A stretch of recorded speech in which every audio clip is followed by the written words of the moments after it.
Karena prinsip salib menjungkir balikan apa yang dunia tahu. Saya ulang, prinsip salib menjungkir balikan apa yang dunia tahu. Dipikir dunia mati, dibangkitkan sama Kristus. Dipikir dunia sakit, disembuhkan sama Kristus. Dipikir dunia memalukan, ternyata menerima kemuliaan dari Tuhan. Dipikir dunia orang paling bodoh, menerima hikmat ternyata dari Tuhan. Salib menjungkir balikan apa yang dunia tahu. Kendaraannya namanya adalah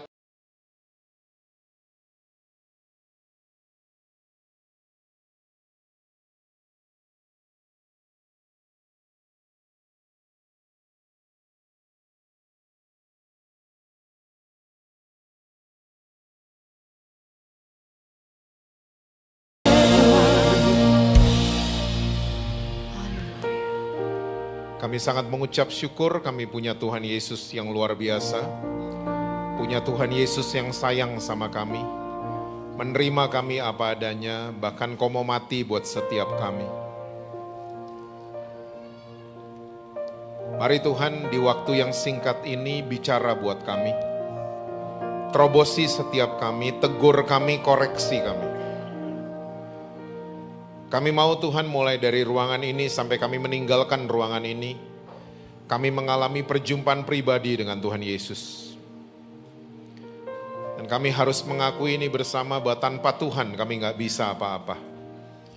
Oleh sebab itu kami butuh sama firman-Mu, kami butuh sama pribadi-Mu, untuk menuntun kami untuk menjadi teman baik dalam kehidupan kami sehari-hari. Saat ini mari Roh Kudus Kau ambil alih. Pimpin setiap kami kepada segala kebenaran-Mu.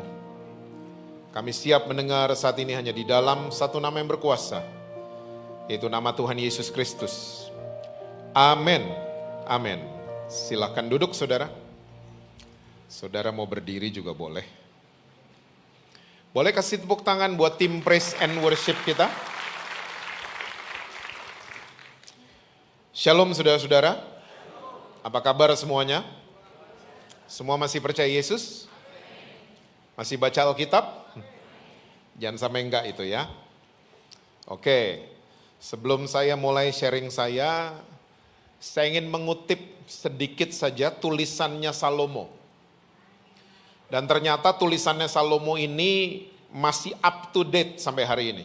Masih relevan, masih menjawab kebutuhan. Karena Salomo pernah menulis di Amsal pasal yang keempat, dari segala yang kau peroleh, perolehlah pengertian. Maksud tulisan daripada Salomo itu begini, dari segala yang kita alami, dari segala musim yang harus kita lewati, dari segala keadaan yang harus kita alami, yang kita harus peroleh adalah pengertiannya, bukan pengalaman saja. Makanya tulisannya Salomo itu masih relevan sampai hari ini. Karena begini saudara, ada dua tipe manusia di muka bumi ini. Tipe yang pertama adalah orang yang hanya tahu saja.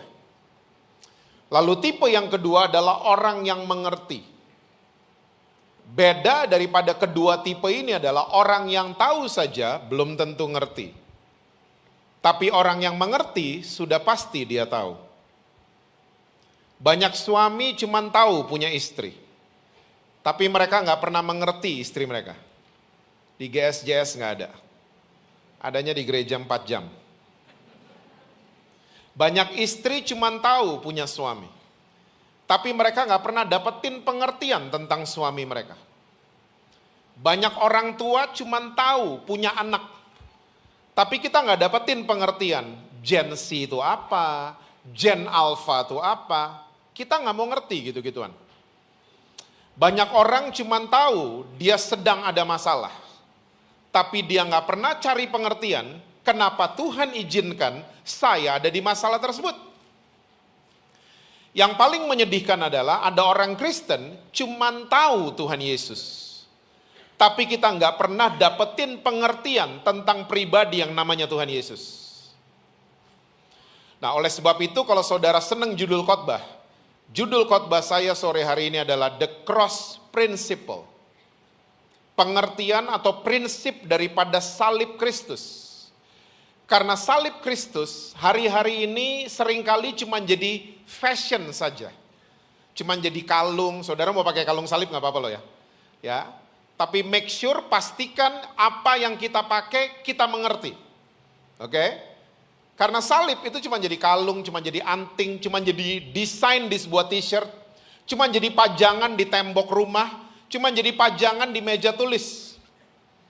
Nah, oleh sebab itu kita akan cari tahu pengertian daripada salib Kristus. Yuk lihat sama-sama 1 Korintus 1 ayat yang ke-18. 1 Korintus 1 ayatnya yang ke-18, Alkitab catat begini. Sebab pemberitaan tentang salib memang adalah apa saudara? Kebodohan bagi mereka yang akan binasa. Tapi bagi kita yang diselamatkan, pemberitaan itu adalah kekuatan Allah. Waktu Rasul Paulus menulis surat ini buat gereja di Korintus, ini sangat-sangat masuk akal. Karena apa? Karena hukuman salib di zaman itu, saya ulang, karena hukuman salib di zaman itu adalah hukuman bukan untuk maling Indomaret. Hukuman salib di zaman itu adalah untuk penjahat kelas kakap, orang yang jahat sekali.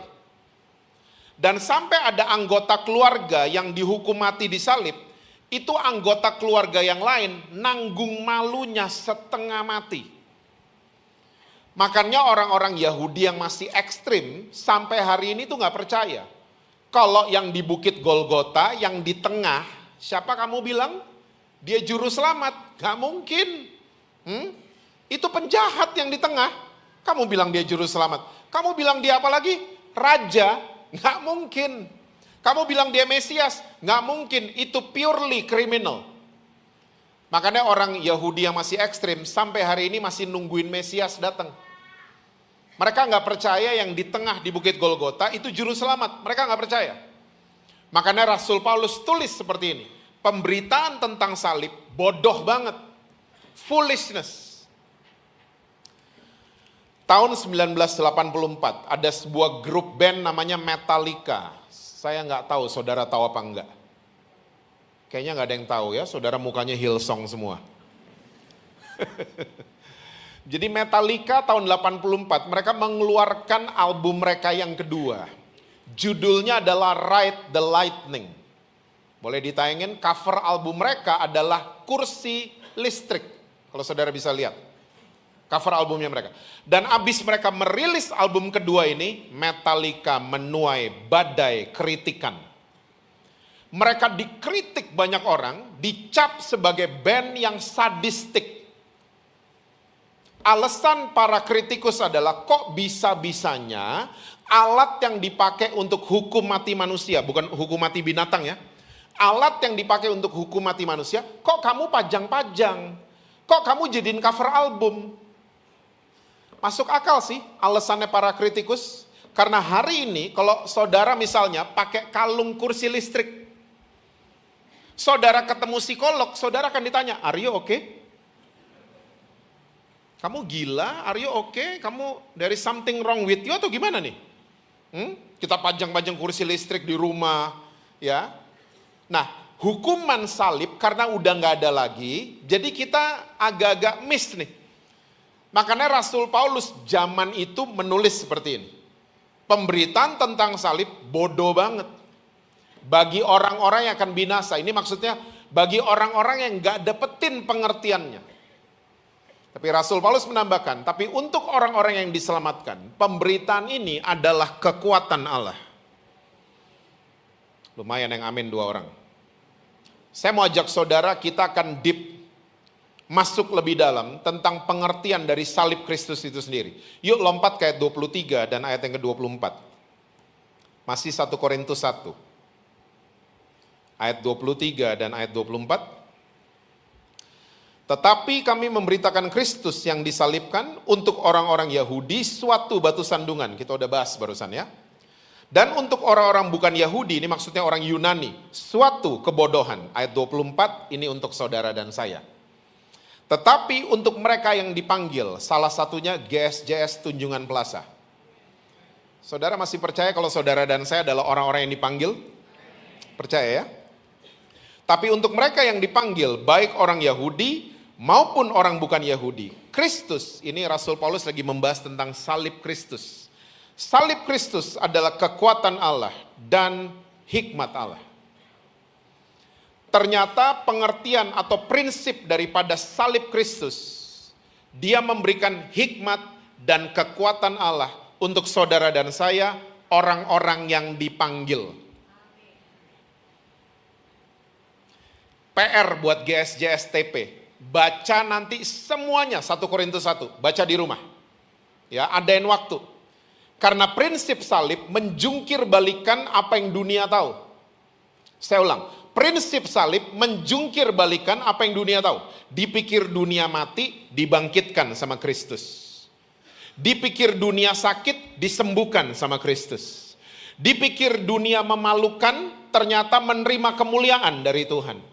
Dipikir dunia orang paling bodoh, menerima hikmat ternyata dari Tuhan. Salib menjungkir balikan apa yang dunia tahu. Kendaraannya namanya adalah hikmat dan kekuatan Allah. Kita mulai dari hikmat Allah dulu. Bahasa Yunaninya Sophia. Ada 3 level pengetahuan dalam kehidupan manusia. Yang pertama namanya adalah asumsi. Yang kedua namanya adalah benar dan salah. Dan yang ketiga namanya adalah hikmat. Asumsi adalah level terendah dari sebuah pengetahuan. Asumsi. Di era sosial media seperti zaman sekarang, kita seringkali cuman baca berita cuman seperempat, nonton video kejadian cuman setengah, tapi kita bisa ambil kesimpulan. Itu namanya kesimpulan kita dasarnya adalah asumsi. We don't read the whole story. Kita nggak ada di TKP, nggak ada di tempat kejadian, tapi seakan-akan kita tahu kesimpulannya. Waktu Meta pertama kali mengeluarkan aplikasi namanya AI, saya lupa, kalau nggak salah akhir tahun lalu, ya atau awal tahun ini. Pertama kali Meta mengeluarkan AI, saya iseng-iseng ketik Jesse Lantang. Saya enter, yang keluar ini. Saya katanya gitaris band Naif. Tahu Naif? Mengapa aku begini? Tanggal lahirnya, ya ampun, tua banget gue. Saya ini masih 35 loh. Saudara percaya kalau pendeta yang ngomong ya? Salah semua. Dan seringkali tanpa kita sadari, kita kayak begini. Kita baru ketemu orang 1 kali, baru ketemu orang 2 kali, kita bisa framing orang itu. Kita bisa ambil kesimpulan tentang orang itu. Yang lebih ngeri, kita nggak kenal sama orang itu, cuman liatin sosmednya doang. Tapi kita bisa ambil kesimpulan, gitu ya orangnya ya, begini ya orangnya ya. Kenal juga enggak, tinggal bareng juga enggak. Saudara bisa bayangin enggak? Suami istri aja yang udah tinggal bareng, masih bisa asumsian. Asumsi adalah level terendah dari sebuah pengetahuan. Dan yang menyedihkan adalah, banyak orang Kristen suka asumsi sama Tuhan Yesus. Di GSJS nggak ada. Adanya di gereja 4 jam tadi. Orang kalau sering asumsi, kata yang sering dia gunakan adalah katanya. Kata pendeta itu Yesus begitu. Kata pendeta ini Yesus begini. Makanya kekristenan saudara, itu nggak berbicara tentang kebaktian, upacara, liturgi saja. Tidak. Tapi kekristenan yang sejati berbicara tentang saudara dan saya, kita mengalami Tuhan Yesus. Bukan mengalami kebaktian.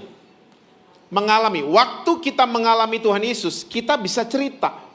Cerita kita bukan katanya. Ya, buktinya otentik karena kita mengalami Tuhan Yesus.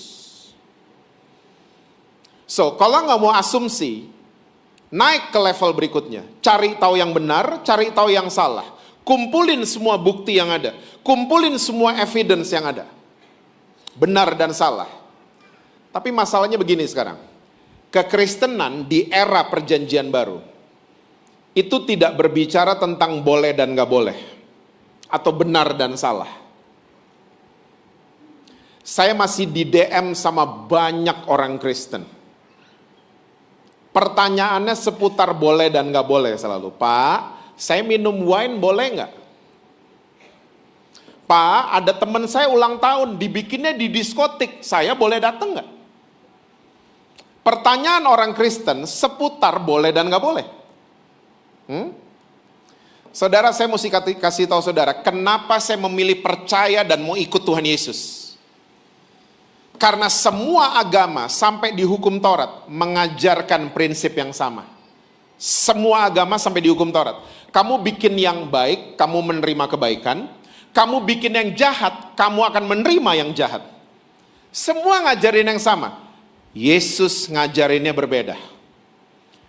Kamu bikin yang baik, kamu menerima kebaikan. Kamu bikin yang jahat, kamu tetap menerima kebaikan. Karena semua kejahatan yang kamu buat, saya tanggung di atas kayu salib. Cuman Yesus yang ngajarin kayak begitu. Makanya saya memilih ikut Tuhan Yesus. Jadi ternyata kekristenan gak berbicara soal benar dan salah, boleh dan gak boleh. Rasul Paulus mencatat di Roma 2 ayat 20, gak usah dibuka, percaya aja sama saya. Dia bilang ahli Taurat itu kayak pengajar orang-orang yang belum dewasa. Ahli Taurat loh padahal. Rasul Paulus mantan ahli Taurat. Dan dia mengatakan ahli Taurat pengajar orang-orang yang belum dewasa. Orang yang belum dewasa, bahasa lainnya adalah anak kecil. Anak kecil harus diajarin benar dan salah. Makanya orang kalau baru terima Yesus, baru jadi Kristen, mesti diajarin mana yang bahaya, mana yang gak bahaya. Mana yang benar, mana yang salah. Mesti diajarin dulu. Anak kecil kalau ke rumah saudara, apa yang saudara katakan sama mereka? Nak, hati-hati, itu pisau tajam. Nak, hati-hati, itu air panas. Anak kecil normal digituin. Tapi udah tua-tua begini. Saudara datang di rumah teman saudara, dibilang, Om, pisau itu tajam Om. Hati-hati Om. Tante, itu air panas, hati-hati. Kita kan gak perlu digituin. Karena kita consider kita sudah dewasa. Nah, orang yang dewasa, mereka akan menggunakan level pengetahuan tertinggi. Namanya adalah hikmat. Dengan hikmat Allah, kita bisa membedakan mana yang red flags, mana yang green flags. Dengan hikmat Allah, kita bisa membedakan mana yang bahaya, mana yang tidak bahaya. Dengan hikmat Allah, kita bisa membedakan mana yang baik, mana yang jahat. Dan hikmat Allah gak ada di ChatGPT. Hikmat Allah gak ada di Google. Hikmat Allah gak ada di YouTube. Hikmat Allah datang dari Allah saja. Wah Pak, tunggu Pak. Kan hikmat cuman buat bapak-bapak pendeta aja. Siapa bilang? Yuk lihat sama-sama. Yakobus 1 ayat yang kelima. Yakobus 1 ayatnya yang kelima. Tetapi apabila di antara kamu ada yang kekurangan apa? Hendaklah ia mendownload aplikasi tersebut dan bayar 500.000 per tahun. Gitu? Hendaklah ia minta kepada siapa? Allah. Yang memberikan kepada semua orang. Dengan murah hati dan dengan tidak membangkit-bangkit. Maka hal itu akan diberikan kepadanya.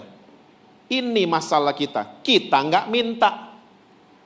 Kita mengandalkan pengalaman dan kepintaran kita. Kita nggak minta hikmat dari Tuhan. Kita hari ini ngambil keputusan konfirmasi sama ChatGPT, bukan sama Tuhan. Kita konfirmasi sama Google. Kita nggak minta hikmat Tuhan. Itu masalah kita. Ingat ini baik-baik, bedanya sekolah sama hikmat Allah. Sekolah, kita belajar dulu baru ujian. Hikmat Allah, dikasih ujian langsung. Baru kita belajar dari situ. Dan pembelajaran, pengertian yang kita dapat akan menginspirasi banyak orang. Orang-orang katanya, kok bisa? Kok bisa utang sampai miliaran kamu bayar di waktu yang singkat? Kok bisa? How come? How you did that? Orang-orang kan tanya, karena cerita saudara gak ada di ChatGPT. Cerita saudara gak ada di Google, gak ada di mana-mana. Datangnya dari Allah sendiri langsung. Itu bedanya sekolah sama hikmat. Cara kerja Tuhan sama dari dulu.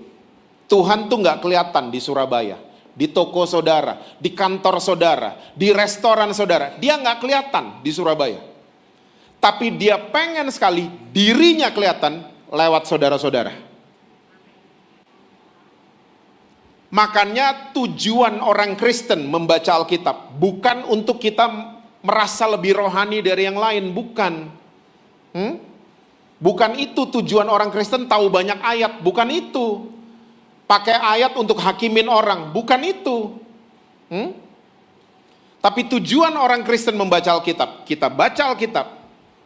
Dan waktu kita keluar rumah, orang-orang di luar rumah kita bisa baca Alkitab lewat kehidupan kita. Saya sebut ini dengan spiritual intelligence, kecerdasan spiritual. Kita baca Alkitab, kita jadi suratan terbuka. Orang bisa baca Alkitab lewat kelakuan kita, lewat keputusan yang kita ambil, dan seterusnya. Papa mama yang hadir sore hari ini, kita perlu hikmat Allah, bukan copy paste. Musuh anak-anak kita lebih mengerikan dibanding musuh generasi kita. Kita dulu bandel keluar rumah kan? Kok belaga nggak tahu? Kita dulu kalau bandel keluar rumah. Anak-anak kita bandel hari ini aturnya dari rumah. Udah set semua baru mereka keluar. Udah beda soalnya zamannya. Copy paste doesn't work anymore. Saya pernah waktu masih kecil saya main di depan rumah papa mama, ada taman. Saya main udah cukup lama, tiba-tiba papa saya keluar. Dia melotot dan dia batuk. Di dalam batuknya ada 5 poin. Dia nggak perlu sebutin poin-poinnya, dia cuma batuk. Dia melotot, dia batuk. Artinya, kamu kelamaan main, masuk sekarang, mandi, bikin PR, tidur. Itu 5. Dinyatakan dengan saya langsung masuk. Anak saya yang nomor 2 waktu lahir, tahun 2001. Ya, 24 tahun lalu. Kita main ke rumah mama papa, main ke rumah opa omanya. Tamannya masih ada. Anak saya main di situ. Saya mau coba-coba fotokopi papa saya. Saya keluar, agak-agak melotot dan batuk. Anak saya liatin saya, "Daddy batuk." Saya digituin. Terus dia main lagi. Copy paste udah gak relevan. Gini, saudara mesti ingat baik-baik. Apa yang menjadi kekuatan generasi kita, ajarin buat anak-anak kita. Apa sih kekuatan kita? Kita ini disiplin. Kita tahan kalau diproses dan kita konsisten. Ajarin ke anak-anak kita. Tapi hal-hal lain, kita perlu minta hikmat dari Tuhan. Udah beda soalnya, udah beda. Saya ini di Jakarta ngerasa kayak iPhone 6, saudara. Saya berada di tengah-tengah iPhone 1 dan iPhone 17, ngerti maksud saya? Saya sama orang tua nyambung, sama anak muda saya nyambung. Dan saya ngelihat pakai mata kepala saya sendiri, 2 ini gak pernah nyambung. Papa mamanya datengin saya, "Pak, doain anak saya." "Kenapa, Pak?" "TikTokan melulu, Pak." "Itu mesti ditengking, Pak, roh TikTok." Ada roh TikTok loh. Hah? Saya ketemu sama anaknya di lapangan padel. Saya tanya, nyokap bokap lo bilang lo TikTokan terus?" "Iya om, aku lagi jualan, makanya TikTok live tiap hari." Nah lo, gak nyambung kan? Generasi kita kerja, mesti ke kantor. Generasi anak-anak kita, they can work from anywhere. Cari tahu dong. Cari pengertian tadi. Jangan cuma tahu punya anak. Cari pengertian, cari karakter generasi mereka. Ciri khas generasi mereka itu apa? Papa mama yang hadir, kita ini cuma lebih pengalaman, bukan lebih pinter. Setuju? Oh, tersinggung ya? Hah? Kalau tersinggung kita ngopi lah. Hah? Saya ulang ya, kita cuma lebih pengalaman, bukan lebih pinter. So, kalau nasehatin anak-anak, nasehatin mereka dari pengalaman, bukan dari kesoktahuan kita. Jangan sok tahu, anak-anak kita tuh lagi dibombardir sama informasi, beda sama kita. Kita dulu nggak tahu apa-apa. Mereka sekarang tahu semua. Masih nggak terima juga? Saudara nanya password TikTok sama siapa? Sama tetangga atau sama anak-anak? Anak-anak. Mereka akan terus menjadi lebih pintar dari kita. Kita perlu hikmat Tuhan. Kita perlu dituntun oleh hikmat Tuhan. Jangan cuma bisa kasih instruksi sama anak-anak. Mulai belajar diskusi sama anak-anak. Kita digedein begitu kan? Ya, udah jangan banyak tanya. Kerjain. Saya dulu digituin. Saya mau gituin anak saya, nggak bisa. Mesti diskusi. Nggak cuma instruksi. Mesti koneksi, bukan cuma koreksi anak-anak. Cari titik temunya di mana. Anak saya yang nomor 2, bintang film, saudara. Saya berapa bulan lalu didatengin sama dia. Dia tanya, Dad, ini ada tawaran tapi film horor. Gimana, Dad? Coba, gimana jawabnya? Hah? Ada yang tahu? Di titik-titik seperti itu, saya selalu dalam hati gini, Tuhan, saya minta hikmat Tuhan. Keluar tiba-tiba. Keluarnya begini, kamu cek dulu ceritanya. Kalau ceritanya ujung-ujungnya Tuhan ngalahin setan, ambil aja tuh tawaran. Cukup berhikmat dedinya. Dari saya itu hikmat dari Tuhan. Kita perlu hikmat Tuhan setiap hari. Ini yang pertama. Yang kedua, salib Kristus memberikan kekuatan Allah. Bahasa Yunaninya dunamos, kekuatan Allah. Saya berapa minggu lalu ke rumah sahabat saya di Jakarta. Tiba-tiba dia ngomong yang bikin saya kaget. Dia ngomong kalimat yang bener banget. Dia ngomong gini tiba-tiba, Jess, gue nih gak sempurna, makanya gue perlu ke gereja. Kalau gue sempurna, gue gak perlu ke gereja. Wih, bener banget loh itu. Kita nih gak ada yang sempurna, kita nih gak ada yang kuat. Makanya kita perlu Tuhan dan perlu saudara seiman. Kita gak ada yang kuat. Ada Pak, gereja di Pandaan, gereja sempurna ada Pak. Makanya saya lagi berencana pindah dari GSJS. Karena GSJS banyak ininya Pak. Saudara yakin tuh Pandaan gerejanya sempurna? Yakin, pindah aja. Waktu saudara pindah di Pandaan, gereja itu langsung jadi gereja yang tidak sempurna karena ada saudara. Kita nggak ada yang sempurna. Kita nggak ada yang kuat. Tapi lucunya begini, society-nya orang Kristen, kumpulan orang Kristen menuntut satu dengan yang lain harus sempurna hidupnya. Harus kuat hidupnya. Sorry, saya sebut ini dengan toxic. Ini toxic loh.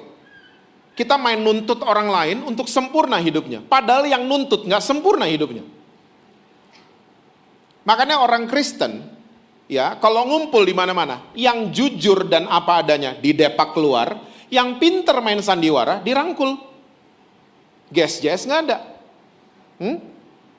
Makanya orang Kristen kalau ngumpul semua berlomba-lomba main sandiwara untuk merebut piala pencitraan. Orang Kristen. Kita nggak bisa apa adanya. Nggak bisa sama sekali. Kita dituntut untuk kuat. Seharusnya orang-orang Kristen kita semua sadar. Kita nggak ada yang kuat, termasuk Jesse Lantang. Nggak kuat saya.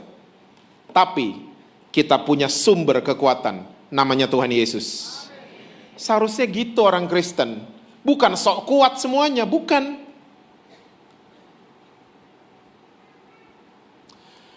Saya agak-agak khawatir karena di Jakarta, di Indonesia, sudah mulai banyak sekali pasangan yang memutuskan untuk divorce di usia tua mereka. Ya, keadaan ini akhirnya jadi terkenal dengan istilah grey divorce. Perceraian orang-orang di atas 55 tahun, rambutnya udah grey, rambutnya udah putih. Ya, anak-anak udah menikah, anak-anak udah pindah keluar kota, balik berdua suami dan istri. Waktu balik berdua suami istri, ternyata mereka nggak kuat. Selama ini mereka kuat karena mereka selalu ngomong, kita bertahan demi anak-anak. Pernah dengar? Atau sering ngomong kayak gitu? Kita bertahan aja demi anak-anak. Anak-anak gak ada, pertahanannya jebol. Anak-anak udah pindah, udah gak bisa bertahan. Padahal tiap tahun kalau anniversary postingannya, ya ampun, mesra banget. Ternyata enggak, cuman demi netizen. Mereka udah gak kuat dua-duanya. Udah gak kuat. Pak, di luar Indonesia kali? Enggak, di Indonesia. Ya, om-om 75 tahun, tante sudah 71 tahun, memutuskan untuk menyudahi rumah tangga mereka. Ingat, waktu masih pacaran, ngobrol udah sejam, masih kurang. Masih ingat? Udah lupa? Perlu saya ingetin? Telepon udah sejam, udah-udahan nih mau udahan, kamu tutup duluan dong. Masih ingat? Kamu tutup duluan, kamu dong. Masih ingat? Oh, udah lupa semua ya. Biasanya keputusan akhirnya gini ya, kita hitung P3 tutup sama-sama. 1, 2, 3, dah sayang, tek tutup. Belum semenit langsung di WhatsApp, I miss you already. Ya ampun. Saya sekarang kalau lagi sama teman-teman di Jakarta, kalau istri atau suami mereka telepon, kedengeran banget. Kedengeran banget. Ya. Ya, itu ditaruh situ. Ya, oke. Yo. Bini lo ya? Iya. Gak ada lagi sayang, gak ada lagi minta tolong, gak ada lagi ngomong sorry, gak ada. Semuanya serba yo. Iya Pak, soalnya saya udah gak ada rasa sama suami. Saya udah gak ada rasa sama istri. Saya udah gak ada rasa.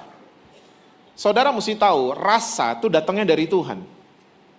Jangan coba-coba membuat yang kita gak bisa buat. Itu namanya drama ujung-ujungnya. Main sandiwara namanya. Karena kita gak bisa buat rasa. Rasa datangnya dari Tuhan. Yuk, Filipi 2 ayat 13.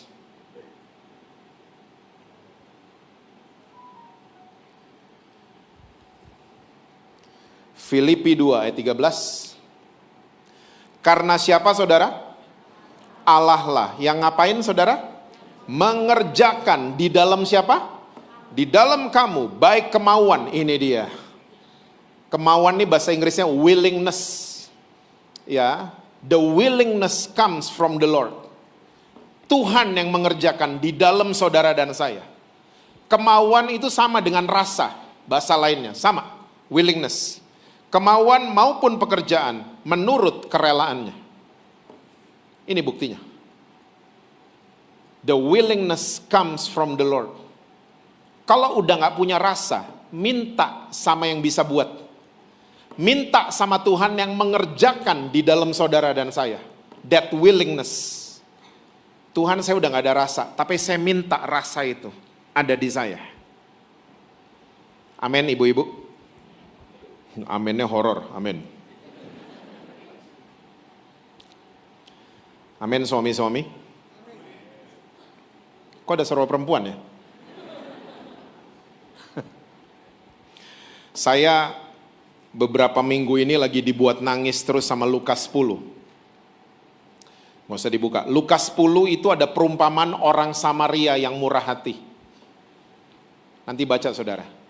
Itu lagi debat sebenarnya. Yesus sama ahli Taurat lagi debat. ahli Tauratnya nanya, sesamamu manusia siapa sih? Dijawab sama Yesus pakai perumpamaan. Yesus bercerita ada orang lagi traveling from Yerusalem to Jericho. Di tengah jalan dia dirampok, digebukin sampai sekarat. Saudara tahu pengertian sekarat? Nyawanya tinggal setengah, sehatnya tinggal setengah, pengharapannya tinggal setengah. Geletak di jalan. Yesus menambahkan ada 3 orang lewat.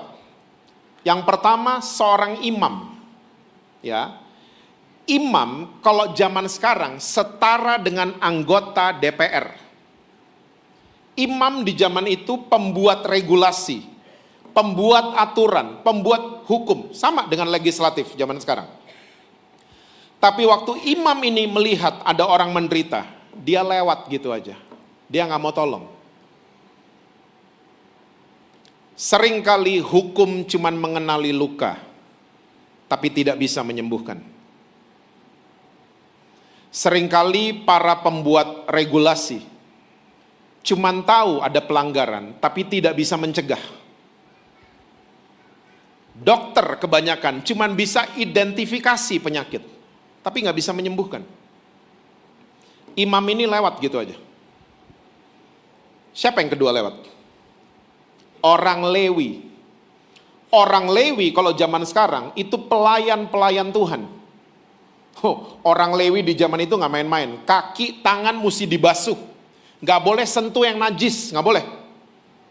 Tapi waktu dia lihat ada orang menderita ini, sama dilewatin juga. Jadwalnya terlalu sibuk untuk ketemu sama orang yang menderita. Tangannya terlalu suci untuk ketemu sama LGBT. Kakinya terlalu kudus untuk masuk di ruang gagal seseorang. Terlalu sibuk kita. Siapa yang ketiga lewat? Orang Samaria. Orang Samaria itu nggak ada di sistemnya orang Yahudi. Orang Samaria itu dianggap anjing, dianggap sampah sama orang Yahudi. Karena kawin campur kan mereka. Hasil kawin campur, Asyur sama Yahudi. Jadi Samaria itu nggak dianggap sama orang-orang Yahudi. Tapi waktu orang Samaria ini lihat ada orang menderita, dia yang turun dari keledai. Dia basuh luka orang ini pakai minyak dan anggur. 2 elemen di zaman itu yang mahalnya luar biasa. Dan gak cuman itu, dia bawa orang ini ke rumah penginapan. Dia bilang sama ownernya, tolong rawat dia. Dan ini 2 dinar. Kalau argonya lewatin 2 dinar, nanti pas saya kembali, saya akan lunasin semuanya. Yesus bertanya sama ahli Taurat, dari 3 orang ini, siapa yang paling punya belas kasihan? Yang nomor 3 lah, ahli Tauratnya bilang. Yesus itu punya ciri khas, setiap di akhir perdebatan, dia selalu mengeluarkan kalimat pamungkas yang sama. Dia selalu bilang gini, pergilah dan perbuatlah demikian. Jangan lu kebanyakan debat, akhirnya cuma duduk-duduk doang. Terus gak bikin apa-apa. Cuman debat melulu. Kita semua mesti sadar bahwa Yesus sebenarnya lagi ngomongin dirinya di perumpamaan itu. Orang yang tergeletak, sekarat, itu saudara dan saya. Orang-orang yang gak punya kekuatan. Saudara tahu gak, sehatnya saudara dan saya cuman ditopang sama anugerah Tuhan. Kita bisa tidur enak tadi malam, itu karena anugerah dari Tuhan. Masih bisa bangun tadi pagi, itu kasih karunia dari Tuhan. Kita nih gak ada yang kuat.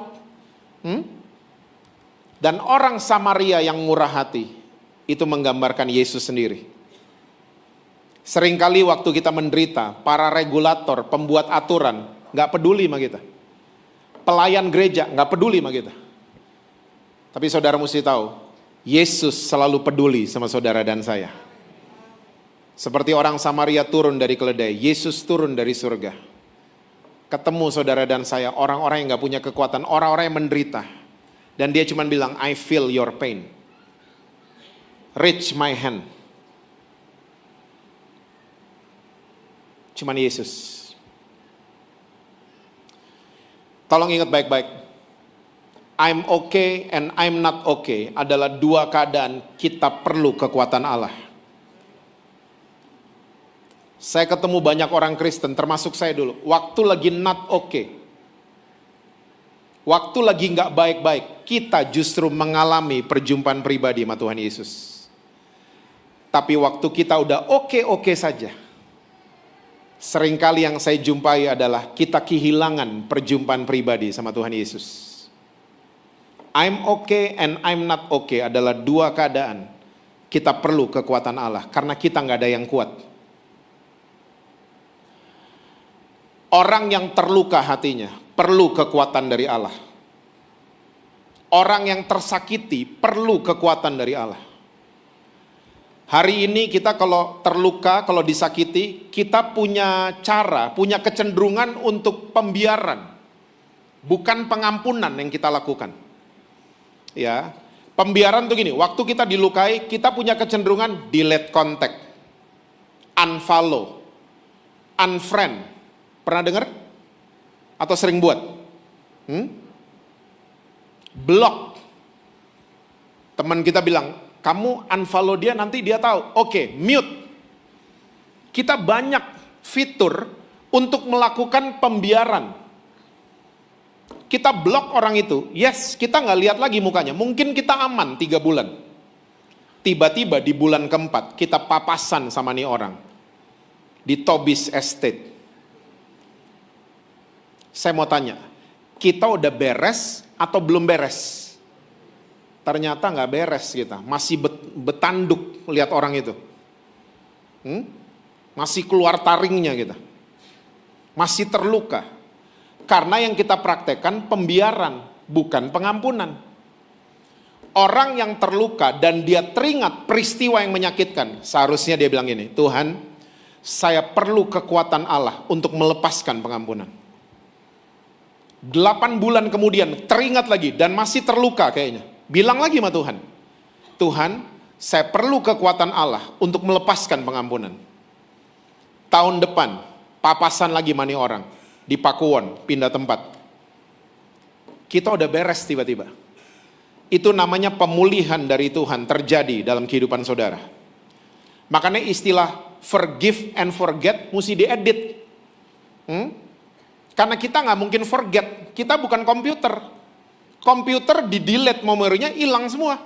Kita manusia, bisa ingat, bisa remember. Makanya yang harus kita pahami adalah forgive and learn.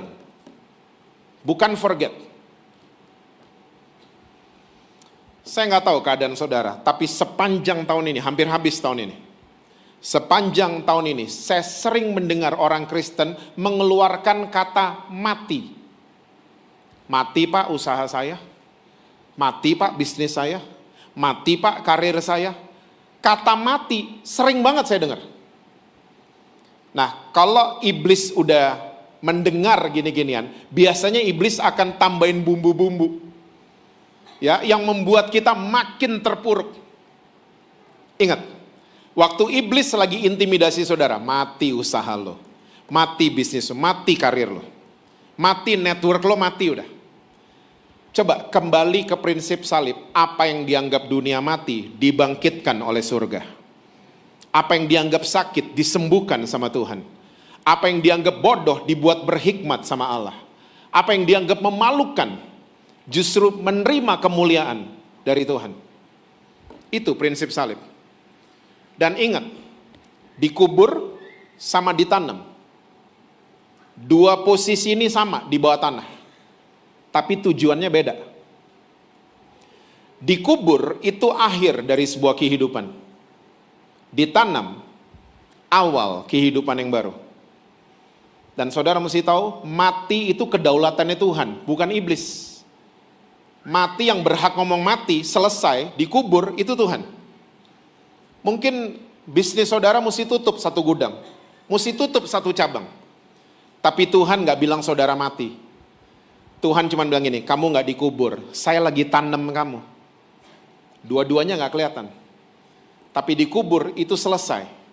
Ditanam. Kamu ikutin aja prinsipnya, ikutin aja aturan mainnya. Satu hari saya percaya, saudara akan mulai bertumbuh lagi. Bertumbuh berbicara tentang berubah bentuk kan, dari benih jadi dahan. Kebiasaan lama berubah. Dan saya percaya satu hari buahnya akan keluar dari kehidupan saudara. Dan buah itu akan memberkati banyak orang dalam kehidupan saudara. Amin saudara? So pergunakan prinsip salib, aktivasi selalu hikmat Allah dan kekuatan Allah. Saya percaya saudara akan tiba di tempat-tempat sesuai dengan rencana Tuhan. Tuhan berkati saudara-saudara semua. Selalu sukses, harmonis di rumah, dan rekening BCA, BNI, BRI, Mandiri, Permata selalu penuh buat saudara-saudara. Kenceng banget kalau gitu-gituan ya.